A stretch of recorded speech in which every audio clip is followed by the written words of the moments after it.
దేవునికి స్తోత్రం. మీ అందరికీ వందనాలు. ఈ దినం కొరకు ఏర్పరచబడినటువంటి లేఖన భాగం చదువుకుందాం రండి. అపోస్తుల కార్యం 7వ అధ్యాయం 11వ వచనం. తరువాత ఐగుప్తు దేశమంతటికి కానాను దేశమంతటికి కరువును బహు శ్రమయు వచ్చెను గనుక మన పితరులకు ఆహారము లేకపోయెను. ఆమెన్. క్రీస్తునందు ప్రియ సహోదరి సహోదరులారా, యేసు క్రీస్తు నామములో మీ అందరికీ ప్రత్యేకమైన వందనాలు తెలియజేస్తున్నాను. మీ కుటుంబాల్లో ఉన్నటి పెద్దలకి, చిన్నలకి, బ్రదర్స్ అండ్ సిస్టర్స్కి ప్రత్యేకమైన వందనాలు తెలియజేస్తున్నాను. గిడియోన్ మిషన్ చర్చ్ జిఎంసి అనేటువంటి చిన్న సంఘం, స్థానిక సంఘం, డైకస్ రోడ్, శాంతినగర్లో ఉన్నటువంటి సంఘం. ఆ సంఘం తరపున, సంఘ విశ్వాసుల తరపున మీకు శుభాలు తెలియజేస్తున్నాం. ఈ కార్యక్రమాలు జరిగించడానికి మా స్థానిక సంఘంలో విశ్వాసులు, మా స్థానిక సంఘం ప్రార్థిస్తుంది. ఆ ప్రార్థన ఫలితంగా ఇంకా అనేకుల ప్రార్థన ఫలితంగా ఈ కార్యక్రమాలు జరుగుతున్నాయి. అందును బట్టి నేను దేవుని నామాన్ని మహిమపరుస్తున్నాను. దేవుని కార్యాన్ని లేదా దైవ కార్యాలని ఒకళ్ళుగా చేసే పని కాదు, అందరూ కలిసి చేయాలి. దేవుని సేవ అనేది ఏకపాత్రాభినయం కాదు, మోనో యాక్షన్ కాదు. ఇది ఒక టీం వర్క్. ఇది ఒక జట్టుగా పనిచేసేటువంటి విధానం. యేసు ప్రభు, ఆయన 12 మంది శిష్యులు, పౌలు అతని యొక్క బృందం, ఆయన యొక్క శిష్యులు, వాళ్ళందరూ కలిసి పనిచేశారు. అలా కలిసి పనిచేస్తున్నప్పుడు దైవ కార్యాలు జరుగుతాయి. మీరు ఒక్కొక్కరు వెళ్ళండి అని యేసు ప్రభు చెప్పలేదు. ఇద్దరిద్దరుగా వెళ్ళండి అని చెప్పాడు. ఒక టీమ్గా వెళ్ళండి అని చెప్పాడు. 70 మంది శిష్యులు ఉన్న చోట 35 టీములు అయ్యాయి. లేదు, విడివిడిగా పంపించుంటే ఇంకా ఎక్స్ట్రా 35 టీములు, అంటే 70 టీములు అయ్యింది. 70 టీములు కాదు, 35 టీములు చాలు. 35 టీములు చేయగలిగిన పని 70 టీములు చేయలేకపోవచ్చు అనేది ప్రభు యొక్క ఉద్దేశం. ఒంటరిగా ఉన్నప్పుడు పడిపోయే అవకాశం ఉంది. ఇద్దరుగా ఉండాలి, సహవాసం కావాలి అని మనం దేవుని వాక్యం ద్వారా అర్థం చేసుకోవాలి. రండి, మనం ఈ సమయంలో దేవుని వాక్యాన్ని ధ్యానించుకుందాం. నిన్న మనం అబ్రహాము యొక్క సంతానం 75 సంవత్సరాల తర్వాత ఆయనకు ఒక వాగ్దానం చేయబడింది, సంతానాన్ని గురించిన వాగ్దానం. ఈ 75 సంవత్సరాల జీవితంలో అతనికి సంతానాన్ని గురించిన వాగ్దానం లేదు. అతని మతం, అతని పూర్వపు మతం, అతను సేవించినటువంటి దేవుడు లేదా దేవతలు లేకపోతే ప్రకృతి శక్తులు అతనికి ఎటువంటి వాగ్దానం చేయలేదు. అవసరతకు తగినటువంటి వాగ్దానం చేసింది సృష్టికర్త మాత్రమే. అతను సేవించిన వాళ్ళెవ్వరూ అతన్ని పిలవలేదు. అతను సేవించనప్పటికీ కూడా అతనితో ఎటువంటి సంబంధం లేనటువంటి దేవుడు ఆయనతో మాట్లాడాడు. ఇతన్ని ఇలా వదిలిపెట్టేస్తే లాభం లేదు. ఇప్పటికే 78 సంవత్సరాలు దాటింది. 76వ సంవత్సరంలో ఇతనితో నాకు పని ఉంది. ఆదికాండం 10వ అధ్యాయంలో ఉన్నటువంటి నిమ్రోదు అనేటువంటి వ్యక్తిని ఎదుర్కోవడానికి దేవుడు అబ్రహామును లేవనెత్తాడని చరిత్ర ద్వారా మనం అర్థం చేసుకోవచ్చు. నిమ్రోదు శారీరకమైన పోరాటం చేశాడు, అబ్రహాము ఆత్మ సంబంధమైన పోరాటం చేశాడు. మనము పోరాడేది శరీరాలతో కాదండి. మనం పోరాడేది పార్టీలతోనూ, ప్రభుత్వాలతోనూ, దేశాలతోనూ, మనుషులతోనూ, సంఘాలతో కాదు. మనము పోరాడేది మన కళ్ళ ముందు కనిపించే ఆ శక్తుల వెనకాల, లేకపోతే ఆ వ్యక్తుల వెనకాల పనిచేసే శక్తులతో మనం పోరాడుతున్నాం. కాబట్టి మన ఆయుధాలు ఆత్మ సంబంధమైన ఆయుధాలు అయి ఉండాలి. కత్తులు, కొడవళ్ళు, కర్రలు, లాఠీలు, రాళ్ళు ఇవి కాదు మన ఆయుధాలు. మన ఆయుధాలు యేసునామం, స్తోత్రం మన ఆయుధం, స్తుతి మన ఆయుధం, ప్రార్థన మన ఆయుధం, ఉపవాసం మన ఆయుధం, వాక్యం మన ఆయుధం. ఈ ఆయుధాలు కావాలి కానీ AK-47లో లేకపోతే ఇంకేదో ఆయుధాలు కాదు మనకు కావాల్సింది. కాబట్టి ఆత్మ సంబంధమైన పోరాటంలో ఉన్నాం. మనకు వ్యతిరేకంగా ఎన్నో కార్యాలు జరుగుతూ ఉన్నాయి. మన పరిచర్ని అణిచివేయాలని, మన పరిచర్ని తొక్కివేయాలని, లేకుండా చేయాలని, అదృశ్యం చేయాలని పనిచేసేటువంటి శక్తులు ఎన్నో ఉంటాయి.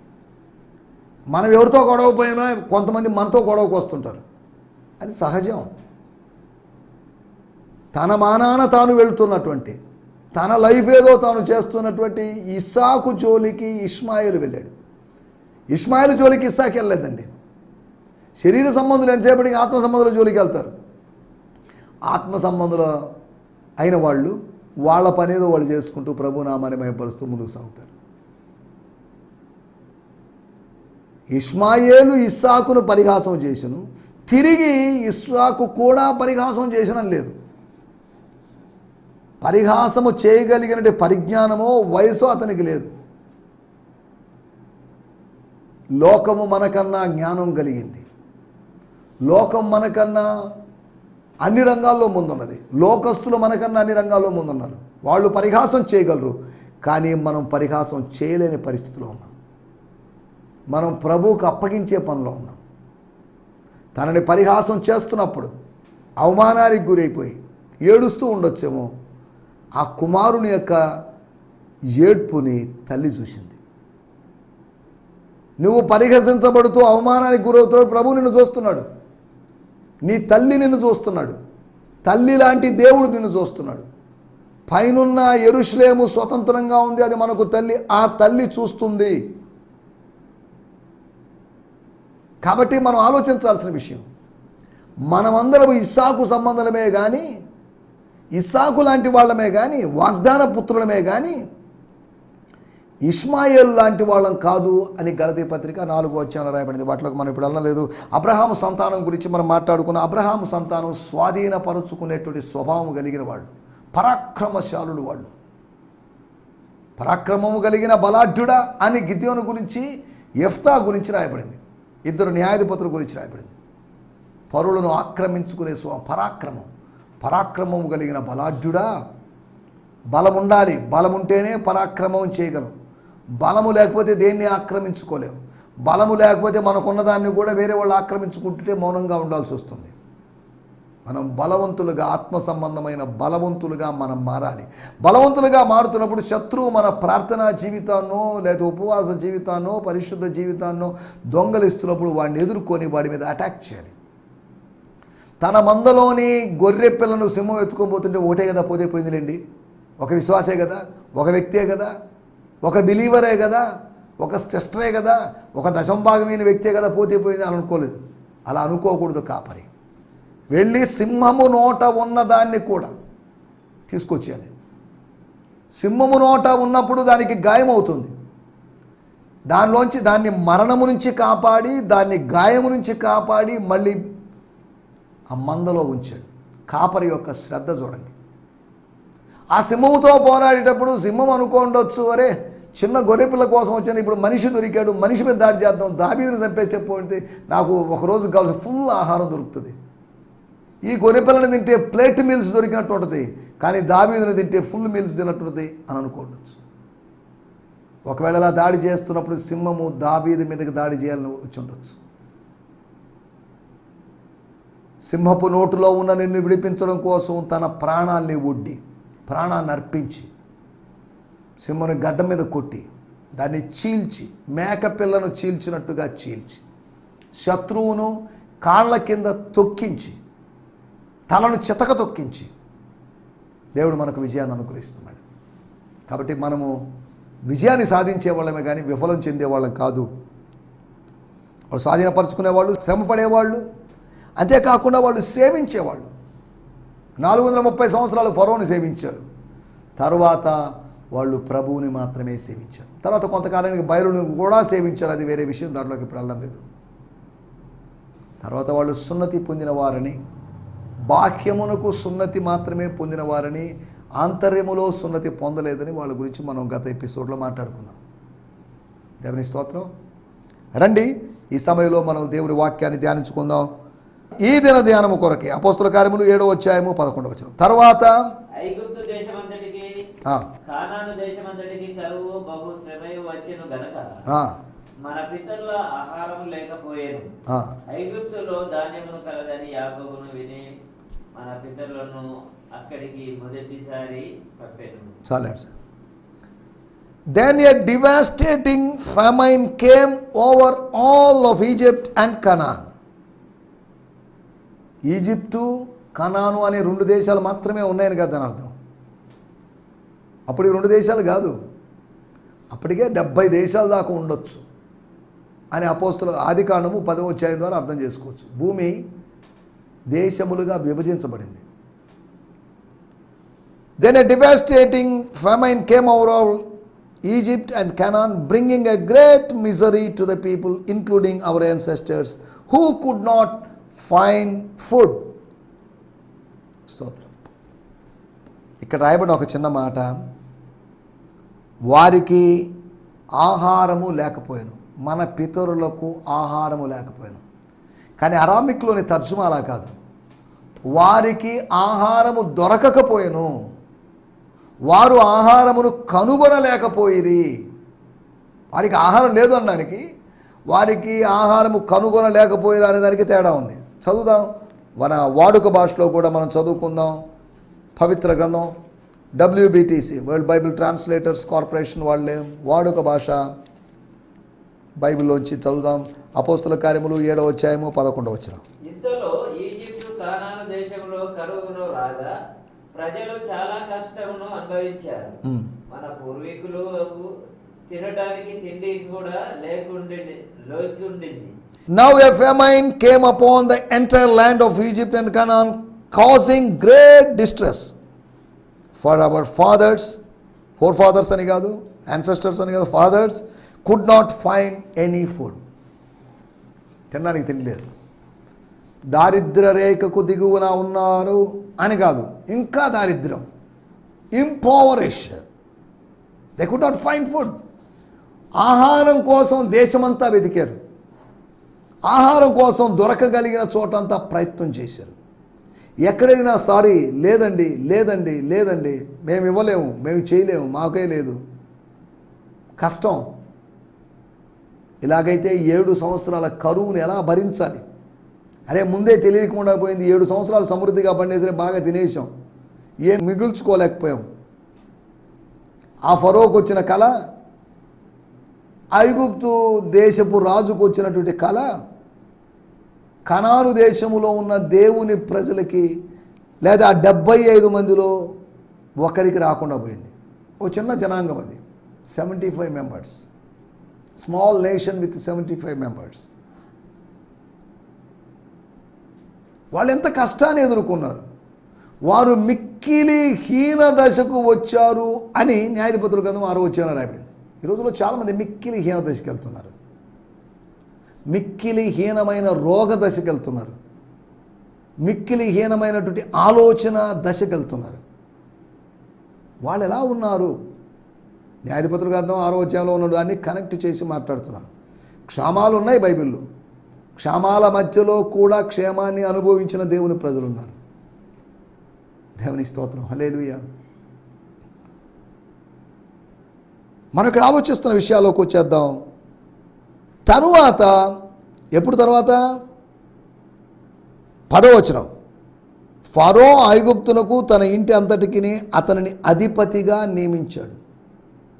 యోసేపును అధిపతిగా నియమించిన తర్వాత, యోసేపు అన్య దేశములో అధిపతిగా ఉన్నప్పుడు, అనగా 7 సంవత్సరాల తర్వాత కరువు వచ్చింది. అనగా ఫరో కళ యొక్క వ్యాఖ్యానం వాస్తవము, ఫరో యొక్క కళ నెరవేరింది. కళ వాస్తవమే, వ్యాఖ్యానం వాస్తవమే, దాని నెరవేర్పు కూడా వాస్తవమే. స్తోత్రం, హల్లెలూయా. ఇప్పుడు గమనించాల్సిన విషయం, మనం ఇందులోంచి మన టైటిల్ పితరులు, మన పితరులకు సంబంధించినటువంటి 4 విషయాలు నేను మీకు జ్ఞాపకం చేయబోతున్నాను. నిన్నటి ఎపిసోడ్లో అబ్రహాము సంతానం అని మాట్లాడుకున్నాం. పితరులు అంటే అబ్రహాము సంతానం.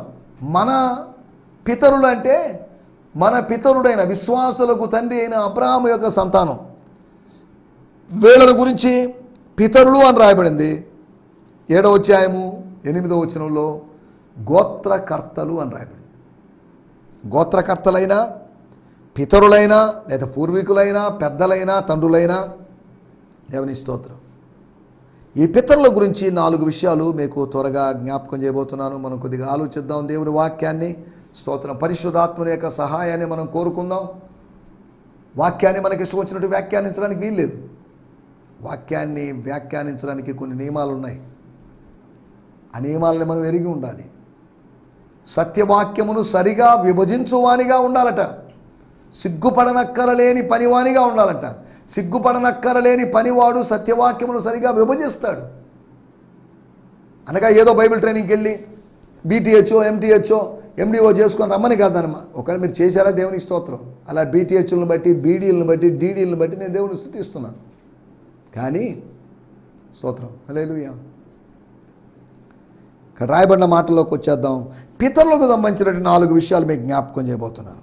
7వ అధ్యాయము 11వ వచనం మన మూలవాక్యం. ఐగుప్తు దేశమంతటికిని కనాను దేశమంతటికిని కరువును బహుశ్రమయు వచ్చింది. కరువు వచ్చింది, బహుశ్రమ వచ్చింది. కరువును బట్టి బహుశ్రమ వచ్చింది. కరువును బట్టి శ్రమ రావడం సాధారణమే. ఇప్పుడే కాదు, న్యాయాధిపతుల కాలములో, న్యాయాధిపతులు ఏలిన కాలములో రూతు గ్రంథములో కరువు ఫలితంగా ఒక కుటుంబం వలస వెళ్ళింది. ఈ కరువు ఫలితంగా ఒక దేశం నుంచి మరొక దేశానికో, ఒక ప్రాంతం నుంచి మరొక ప్రాంతానికి వెళ్ళడం సహజమే. సహజమే అని మనం వాక్యం ద్వారా అర్థం చేసుకోగలం. ఈ రోజుల్లో కూడా అక్కడక్కడ సురక్షితత్వం లేని వాళ్ళు, సేఫ్టీ లేని వాళ్ళు, సిరియా దేశపు ప్రజలు ఒకప్పుడు వేరువేరు దేశాలకి, వేరువేరు ఐరోపా దేశాలకు వెళ్ళిపోయారు. వాళ్ళని వేరువేరు దేశాల ప్రభుత్వాలు ఆహ్వానించాయి. మా దేశంలో మాకు స్వాతంత్రం లేదండి, స్వేచ్ఛ లేదండి, మేము చచ్చిపోతామనే భయంలో ఉన్నాం. నో ప్రాబ్లం, మా దేశానికి రండి అని కొన్ని దేశాలు ఆహ్వానించే వాటిలోకి వెళ్ళలేదు. స్తోత్రం. ఒకటి, పితరులకు ఒక ప్రణాళిక లేకుండా పోయింది. ఫరోకి దేవుడు ఒక ప్రణాళికను అనుగ్రహించాడు. ఆ దర్శనము అతనికి ఒక ప్రణాళికనిచ్చింది. దర్శనమే లేకపోతే ప్రణాళిక ఉండదు. విజన్ లేకపోతే మిషన్ ఉండదు. ఒక దర్శనం ఉన్న చోట, దర్శనం ఒకటి, 7 సంవత్సరాలు సమృద్ధి. 7 సంవత్సరాలు దానికి, ఈ 7 సంవత్సరాల మొదటి 7 సంవత్సరాల కాలంలో ఏం చేయాలి? 14 సంవత్సరాల తన పరిపాలనా కాలంలో మొదటి 7 సంవత్సరాలు కరువు అయితే, సమృద్ధి అయితే, తర్వాత మొదట క్షేమం అయితే తర్వాత క్షామం. ఒకవేళ ఇది రివర్స్ కూడా కావచ్చు. అనగా క్షామము క్షేమము అనేవి ఆటోమేటిక్గా వస్తాయి. ఈరోజు తినడానికి తిండి ఉండొచ్చు, రేపు ఉండకపోవచ్చు. ఒక నాణ్యానికి బొమ్మ బొరుసు ఎలా ఉన్నాయో, వెలుగు చీకటి ఎలా ఉన్నాయో, మంచి చెడు ఎలా ఉన్నాయో, స్తోత్రం హల్లెలూయా, అలాగే క్షేమము మరియు క్షామము ఉన్నాయనే సంగతిని మీ జ్ఞాపకం చేసుకోండి. 14 సంవత్సరాల చరిత్రలో 7 సంవత్సరాల క్షామము, 7 సంవత్సరాల క్షేమము. 14 సంవత్సరాలు ప్రభు బిడ్డలు క్షేమంగా ఉన్నారు. దేవుని స్తోత్రం హల్లెలూయా. 7 ఏళ్ల శ్రమకాలంలో సంఘం ఉంటుందా లేదా అని రకరకాల క్వశ్చన్లు నన్ను అక్కడెక్కడ అడుగుతుంటారు. దేవుని వాక్య ప్రకారం మనం అర్థం చేసుకోవాలి. 7 ఏళ్ల శ్రమకాలం ఎప్పుడు అనే దాని గురించి నేను ఇప్పుడు చెప్పదలుచుకోలేదు. క్షామకాలములో కూడా క్షేమముగా ఉంచగలిగిన దేవుడు మనకున్నాడు. ఐగుప్తు దేశములో ధాన్యం ఉంది. ఎక్కడి నుంచి? కారణం ఎలా వచ్చింది? కనాను దేశంలో కూడా ధాన్యం ఉంది. దాన్ని అంతా వండుకొని తినేశారు. ధాన్యం లేదు. ఇప్పుడు సేకరించి పెట్టిన ధాన్యము లేదు. కానీ ఐగుప్తు దేశములో ధాన్యం ఉండడానికి కారణం ఒకటి ఉంది. అక్కడ ధాన్యం ఉండడానికి కారణం దర్శనం ఉంది కనుక ధాన్యం ఉంది. దర్శనాన్ని వ్యాఖ్యానించే దైవికమైన మనిషి ఉన్నాడు కాబట్టి, దర్శనము దర్శనాన్ని వ్యాఖ్యానించగలిగిన వాడు ఉంటే ఆ దేశంలో దారిద్ర్యం ఉండదు. దర్శనాలు కోల్పోయిన చోట, దేవోక్తి లేని ఎడల జనులు కట్టులేక తిరుగుతారు. దర్శనము లేని చోట 75 మంది మధ్యలో దర్శనం లేదు. వాళ్ళు 76 మంది కావలసిన వాళ్ళు, కానీ 75 అయ్యారు. యోసేపు ముందుగా వచ్చేసాడు. ఆ 75 మందికి దర్శనాలు లేవు. కానీ ఈ ఒక్క వ్యక్తికి దర్శనం ఉంది. స్తోత్రం. దర్శనం ఉన్న వ్యక్తి ముందుగా వెళ్ళిపోయాడు. దర్శనం ఉన్న వ్యక్తి దేవుని ఆశీర్వాదాలను ప్రజలు అనుభవించేటట్టు చేశాడు. ఒక విశ్వాసిగా మీరు ఆశీర్వదించబడాలి. ఆశీర్వదించబడి మీ స్థానిక సంఘ కాపరిని మీరు ఆశీర్వదించాలి. స్తోత్రం. అది దేవుని చిత్తం. దేవుని స్తోత్రం. మొట్టమొదటి విషయం, ప్రణాళిక లేనివాడు, ప్లాన్లెస్ పీపుల్. స్ట్రాటజీ లేనివాళ్ళు, వ్యూహము లేనివాళ్ళు. దొరికినట్టు వండుకొని తినేశారు. కానీ ఎత్తి పెడదామనో, సేవింగ్స్ చేద్దామనో, దాచి పెడదామనో, డిపాజిట్ చేద్దామని ఆలోచించలేకపోయారు. భూమి మీద ధనమును కూర్చుకొనవద్దని ఉంది కదండి, అందుకని వచ్చినట్టు సంపాదించుకుంటున్నాం, ఆదాయం కన్నా అధికంగా ఖర్చు పెట్టేస్తున్నాం, అప్పులు పెంచుకుంటున్నాం, అప్పులు పెరిగి ఓ రోజు ఆత్మహత్య చేసుకుంటున్నారు కొంతమంది. ఇవి చూడండి ఎలా ఉన్నాయో పరిస్థితులు. ఆత్మహత్య చేసుకోవడానికి దేవుడు నిన్ను పిలవలేదు. ఈ ఆత్మను పరమాత్మతో కలుపుకొని జీవించడానికి దేవుడు నిన్ను పిలిచాడు. ఆత్మహత్య పాపం. గుర్తుపెట్టుకోండి, నీ కాలానికి నీ సమయానికి ముందే నువ్వు ఎలా చేస్తావు? దేవుడు నిర్ణయించిన సమయంలో నువ్వు చచ్చిపోవాలి. అది విధానం. దేవుడు నాకు 70 సంవత్సరాలు ఆయుష్ను అనుగ్రహిస్తే 65వ సంవత్సరాలు ఆత్మహత్య చేసుకోకూడదు నేను. దేవుడు నాకు ఒకవేళ 60 సంవత్సరాల ఆయుష్ను అనుగ్రహిస్తే 50కి ఆత్మహత్య చేసుకోకూడదు నేను. ఆ పూర్ణాయుష్ కలిగిన వాడిగా దేవుడు అనుగ్రహించిన ఆయుష్ను అనుభవించాలి. నేను ఫుల్గా అనుభవించాలి. నువ్వు పూర్ణాయుష్ గలవానిగా ధాన్యపు పనులు ఇంటికి చేరునట్లుగా నువ్వు ఇంటికి చేరతావు అని యోబుని గురించి లేకపోతే యోబు గ్రంథంలో రాయబడింది. ఫుల్గా అనుభవించు. దేవుడు ఏదైతే ఇచ్చాడో అర్ధాంతరంగా అంటే అర్ధ వయసులోనే మధ్యలోనే చచ్చిపోవడానికి వీల్లేదు. ఈరోజు యవనస్తులు చాలామంది చచ్చిపోతున్నారు. బాధ నాకు. ముసలోళ్ళందరూ బాగున్నారు కానీ కుర్రాళ్ళు చచ్చిపోతున్నారు. సాతానుడు యవనస్తుల మీద దాడి చేస్తున్నాడు. అతివేగం వల్ల వాహనాలు నడిపి కొంతమంది ప్రమాదాన్ని తెచ్చుకుంటున్నారు. ఎలాగైనా యువతరం మీద దాడి చేసి యువతరం లేకుండా చేయాలి. ముసలితరం ఉంటే సాతానుడికి పెద్ద నష్టమే లేదు. మీరు ముసలోళ్ళు ఉంటే నష్టం లేదులే, కానీ వీళ్ళుంటే యవనస్తులు ఉంటే ప్రమాదకరం. వాళ్ళు సువార్త చెప్పగలరు, సువార్త పని చేయగలరు, సువార్తలో సహకరించగలరు, ఉపవాసం ఉండగలరు, పాడగలరు, టాలెంట్స్ని వినియోగించుకోగలరు. కనుక సాతానుడు ఆనాడు ఫరో ద్వారా చిన్న పిల్లల మీద దాడి చేయించినట్టు, హేరోదు ద్వారా చిన్న పిల్లల మీద దాడి చేయించినట్టు ఈ దినాల్లో సాతానుడు చిన్న పిల్లల మీద కాదు కానీ యవనస్తుల మీద దృష్టి పెట్టాడు. మనకందరికీ తెలిసిన విషయం, మొబైల్లకి మన పిల్లలు ఏ విధంగా బానిసలు అయిపోయారు. ఇది సాతాను యొక్క తంత్రం. మొబైల్ వాడొద్దని నేను చెప్పడం లేదు, వాడాలి, అవసరాన్ని బట్టి వాడుకోవాలి. టీవీ వాడొద్దని నేను చెప్పడం లేదు, వాడుకోవాలి. ప్రతిదీ మన మంచి కోసమే దేవుడు ఇచ్చాడు, మన చెడు కోసం ఏది ఇవ్వలేదు. కానీ దాన్ని మనం చెడు ఉద్దేశాల కోసం వాడుతున్నాం. అది ప్రమాదకరం. దేవుని స్తోత్రం, హల్లెలూయా. కత్తిని మనం కూరగాయలు దొరుకుకోవడానికి వాడుకోవాలి కానీ పక్కన పీక కోయడానికి దాన్ని వాడకూడదు. కూరగాయలు దొరుకున్నాం మంచిదే, ఉద్దేశం మంచిది. కూరగాయలు తరుక్కొని వండుకొని పెట్టాం, కొంతమంది భోజనం పెట్టాం. కానీ అదే కత్తిని మనం ఇతరులు పొడవడానికో చంపడానికి వినియోగించుకున్నామంటే మనం దుర్వినియోగం చేసుకున్నట్లే. జాగ్రత్త.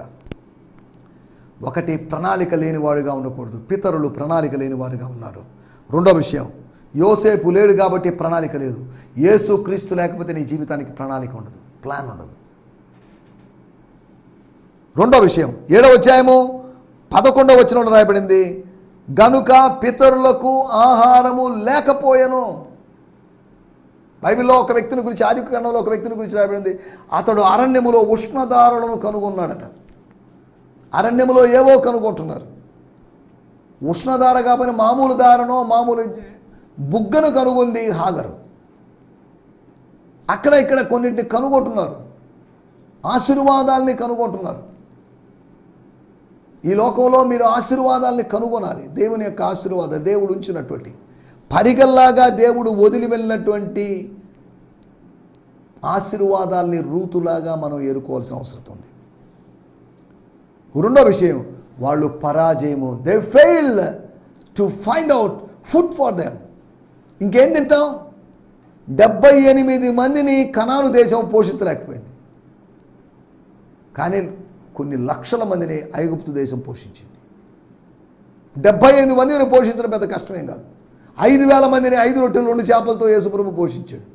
అటువంటిది 75 మంది ఎందుకు పోషించబడలేకపోతున్నారు? వారి ఆహారమును కనుగొనలేకపోతే, they could not find any food. ఆహారము యొక్క ద్వారములన్నీ మోయబడ్డాయి. భౌతిక ఆకలిని తీర్చే ద్వారాలన్నీ మోయబడ్డాయి. రెండో విషయం, వాళ్ళు పరాజయం పొందారు, వాళ్ళ ప్రయత్నాల్లో పరాజయం పొందారు. మూడో విషయం నేను మీకు జ్ఞాపకం చేస్తాను. 7వ అధ్యాయము 12వ వచనం, ఐగుప్తులో ధాన్యము కలదని యాకోబు విని మన పితరులను అక్కడికి మొదటిసారి పంపాడు. మొదటిసారి తీసుకుంది, జీవితాంతం వాళ్ళు దాని మీద బతకలేదు. రెండోసారి కూడా వెళ్ళాల్సిన పరిస్థితి. వాడు బతికున్నంతకాలం ఆహారం తినాలి, బలంగా ఉండాలి, జీవించాలి. స్తోత్రం. ఇక్కడ రాయబడిన విషయం. వాళ్ళు పరీక్షించబడ్డారు, ఆకలి చేత పరీక్షించబడ్డారు. ఆర్థిక సమస్యల చేత మనం పరీక్షించబడాలి. వారు దారిద్ర్యము చేత, మాసిదోనియాలోని సంఘంలో వారి గురించి రాబడింది, వారు దారిద్ర్యము చేత, కటిక పేదరికము చేత పరీక్షించబడ్డారు. మనం పరీక్షించబడుతున్నాం, అనారోగ్యాల ద్వారా పరీక్షించబడుతున్నాం. ఈ పరీక్షల్లో మనం గెలవాలి, గుర్తుపెట్టుకోండి. విద్యార్థులకి సంవత్సరానికి ఒకసారో 2 సార్లు 3 సార్లు పరీక్షలు ఉంటాయి, కానీ విశ్వాసికి ప్రతిరోజు పరీక్షే.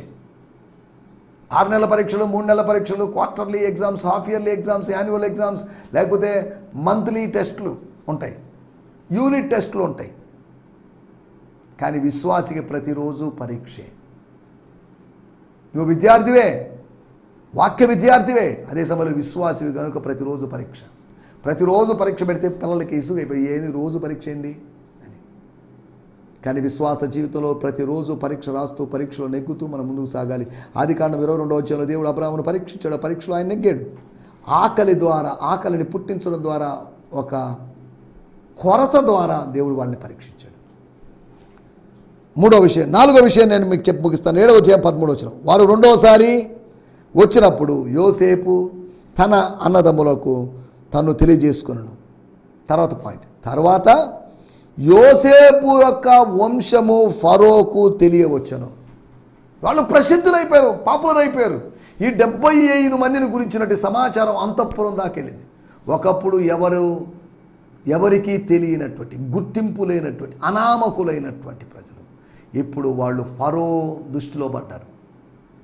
ఫరోకి తెలిసిన వాళ్ళు, ఫరోకి పరిచయస్తులైన వాళ్ళు. దేవుని స్తోత్రం. ఒకప్పుడు దేవుడు అంటే మనకు తెలియదు, కానీ ఇప్పుడు దేవుని ఎరిగిన వాళ్ళు, విశేషముగా దేవుని చేత ఎరగబడిన వాళ్ళము అని గలతీ పత్రిక 4వ అధ్యాయంలో రాయబడింది. 4 మాటలు చెప్పాను, నేను ముగిస్తున్నాను. వాళ్ళు ప్రణాళిక లేని వాళ్ళు, వాళ్ళు పరాజయం పొందిన వాళ్ళు, వాళ్ళు పరీక్షించబడిన వాళ్ళు, అంతేకాకుండా వాళ్ళు ప్రసిద్ధులైన వాళ్ళు. ప్రణాళిక లేకపోవచ్చు, పరాజయం పొందొచ్చు, కానీ పరీక్షించబడిన తర్వాత ప్రభు ద్వారా ఆశీర్వదించబడి ప్రసిద్ధులుగా మారుతాం. కాబట్టి కృపతో దేవుడు మనందరినీ నడిపించునుగాక. ఆమేన్. హల్లెలూయా. సమయంలో దేవుజనులు మనల్ని ప్రార్థన నడిపిస్తారు. కృపా సత్య సంపూర్ణమైన మా ప్రియ పరలోకపు తండ్రి, నీ బంగారతి పరిశుద్ధమైన పాదములకు వందనాలు ప్రభా. ఇంతవారిదాకా మీరు మాట్లాడినటువంటి నాయన నీ గొప్ప మాటలను బట్టి నీకు స్తోత్రాలు స్తుతులు చెల్లిస్తున్నాం. విన్నటువంటి నీ బిడ్డలు నాయన నీ మాటలు చొప్పున నడుచుకొనగలుగుటకు మీరు కృప చూపించమని ప్రార్థన చేస్తున్నాం. పరిశుద్ధాత్మ దేవుడా, నీ దాసుల ద్వారా మాట్లాడినటువంటి ప్రతి మాట నాయన విన్నటువంటి ప్రజలకి నాయన దీవెనకరంగా, ఆశీర్వాదకరంగా మీరు మార్చండి. నీ దాసులను కూడా ఇంకా బహుబలంగా వాడుకొనమని, ఇదే ముందు జరిగినటువంటి నాయన వాక్య ఉపదేశంలో బలమైనటువంటి నీ ఆత్మ సందేశముని మాకు అందించినందుకే నీ స్తుతులు స్తోత్రములు చెల్లిస్తూ మహిమ ఘనత ప్రభావంలో నాయన మీకు మాత్రం ఆరోపించుకుంటూ యేసయ్య పరిశుద్ధమైన శక్తి కలిగినటువంటి నామంలోనే ప్రార్థించి స్తుతించి ప్రార్థన మనవులు నీకు సమర్పించి అడిగి వేడుకుంటున్నాం నా ప్రియ పరలోకపు తండ్రి. ఆమేన్, ఆమేన్. ఈ సందేశము మీకు ఆశీర్వాదకరంగా ఉందని నమ్ముచున్నాము. ప్రార్థనా అవసరతల కొరకు మమ్మల్ని సంప్రదించవలసిన మా చిరునామా గిద్యోన్ మిషన్ చర్చ్, 6వ వీధి, శాంతినగర్, నెల్లూరు 4, ఆంధ్రప్రదేశ్. పిన్ 524004. మా ఫోన్ నంబర్లు 7036443613 మరి ఒక నంబర్ 9392293010. మా ఈమెయిల్ ఐడి gfihmi2015@gmail.com. దేవుడు మిమ్మును ఆశీర్వదించునుగాక. ఆమేన్.